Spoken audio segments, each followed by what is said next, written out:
நிச்சயமாக குறையும். அந்த வாழ்வாதாரத்தை சரியாக கொண்டு போகிறதுக்கு இந்த மாதிரி இடங்களில் பூஜை பண்ணும்போது நம்ம வாழ்க்கையில் நிறைய மாற்றங்களும் உண்டு. தலையற்ற காலற்ற நட்சத்திரங்களில் இந்த மாதிரி தோஷங்களை கழிப்பதற்கு உகந்த நாளாக இருக்கும். நீங்கள் எப்போதுமே கடவுள் வழிபாட்டை பௌர்ணமி அன்னைக்கு நல்ல வளர்ச்சியை நோக்கி போகிறதுக்கு பண்ணணும். கிரகங்களும் தோஷங்களும் குறையணும்னா அமாவாசை அன்னைக்கு இறைவன்ட்ட வேண்டிக்கணும்.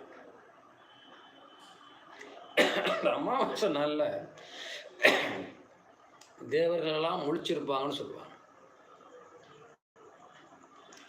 அப்போ இந்த அமாவாசை நாளில் நம்ம பண்ணக்கூடிய பூசைகளும் செயல்பாடுகளும் நம்முடைய கஷ்டத்தை, கவலைகளை, சோதனைகளை வென்றெடுக்கும், மாற்றங்களை கொடுக்கும், மரியாதையான வளர்ச்சிகள் இருக்கும், வாழ்வாதாரம் பொருளாதாரத்தில் மிகப்பெரிய ஏற்றம் இருக்கும்.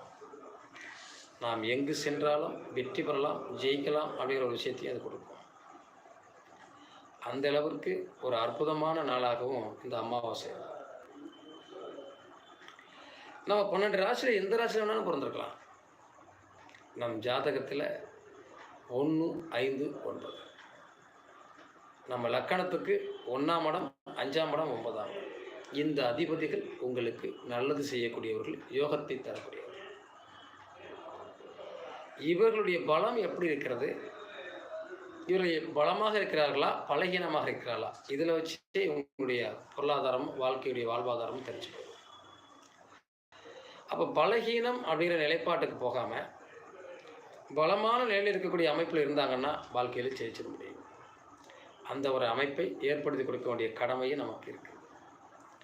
அப்போது நம்ம ஜாதகத்தில் எந்த கிரகம் பலமில்லாமல் இருக்குது, பலகீனாமல் இருக்கோ அந்த கிரகத்தினுடைய வழிபாடுகளை செய்கிற போது அந்த கிரகம் பலமாக இருக்கிறது, வாழ்க்கையில் ஜெயிச்சிட முடியும். அப்போ பலம் இல்லாமல் பலகீனமாக இருக்கிற போது நம்ம வாழ்வாதாரம் பொருளாதாரத்தில் மிகப்பெரிய வெற்றி அடைய முடியும். அந்த வெற்றி அடைவதற்கான வாய்ப்பை உருவாக்கிக்கணும். அதுதான் மகிழ்ச்சி, அதுதான் சந்தோஷம். அப்போ அந்த வாய்ப்பை உருவாக்குவதற்கான காலகட்டத்தை நாம் ஏற்படுத்தி கொள்வதற்கு நாம் அந்த காலகட்டத்தில் நம்ம ஜாதகத்தில் இருக்கக்கூடிய கிரகங்கள் எப்படி இருக்கிறது, அந்த நிலைப்பாடு எப்படி இருக்கிறது கொஞ்சம் கவனமாக எடுத்துக்கிட்டோம்னா ஜெயிச்சிட முடியும்.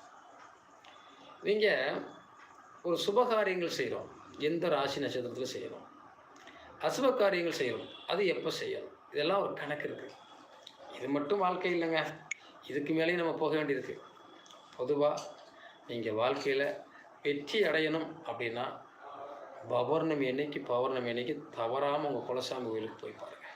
மாதம் ஒரு தடவை மிகப்பெரிய வளர்ச்சி ஏற்படும். மாதம் ஒரு தடவை. எப்போவாவது நமக்கு நெகட்டிவாகவே இருக்குது, பிரச்சனைக்கு மேலே பிரச்சனை நடந்துகிட்டு இருக்குது அப்படின்னா அமாவாசை அன்னைக்கு குலசாமி கோயிலுக்கு போய் பாருங்கள். அந்த நெகட்டிவெல்லாம் களையப்படும். இருண்டடைஞ்சு போயிருக்கக்கூடிய வாழ்க்கையிலேருந்து ஒரு ஒளிவட்டம் தெரியும். தேவையற்ற விஷயத்திலிருந்து நம்ம மாறி போகக்கூடிய வாய்ப்பு ஏற்படும். பலகீனமாக இருக்கக்கூடிய நம்ம உடம்பு பலமாகும். அஸ்திவாரத்தை கொடுப்பதே குலதெய்வம் தான்.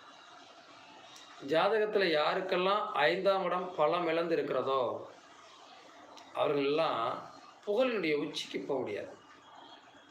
யாருக்கெல்லாம் 5ஆம் இடம் பலமாக இருக்கிறதோ அவர்கள் பிரபலமான மனிதர்களாக இருப்பாங்க. உலகம் முழுவதும் அவங்களுக்கு தெரியும். அவங்க பேரை சொன்னாலே தெரிஞ்சிடும், இன்னார் விடா அந்த அங்கே இருக்கு போங்க. அந்த அளவுக்கு பிரபலப்படுத்தக்கூடியது உங்களுக்கு ஜாதகத்தில் 5ஆம் இடம் பூர்வ புண்ணியம். இந்த பூர்வ புண்ணியம் கெட்டு போச்சு அப்படின்னா நாம் யாருன்னு நமக்கு தெரியாது, நமக்கு பக்கத்தில் இருக்கே தெரியாது, யாருன்னு தெரியாமல் போகும். அப்போ உலகம் முழுவதும் பேரும் புகழும் அந்தஸ்தும் அடையணும் அப்படின்னா இந்த 5ஆம் இடம் பூர்வ புண்ணியம் சிறப்பாக இருக்க. பணமோ காசோ சொத்தோ சுகமோ உங்களுக்கு எதுவுமே தேடி வைக்க வேண்டிய அவசியம் இல்லை. உங்கள் ஜாதகத்தில் உங்கள் தாத்தா பாட்டி காலத்தில் ஏதாவது புண்ணியம் பண்ணியிருந்தாங்கன்னா இந்த 5ஆம் இடம் பலமாக இருக்கும். உங்கள் வாழ்க்கையில் ஒரு ஒளியை ஏற்றி வச்சுருக்கும். பொருளாதாரத்தில் சிறப்பான இடத்துக்கு கொண்டு போகும். இந்த 5ஆம் இடம் கெட்டு போச்சுன்னா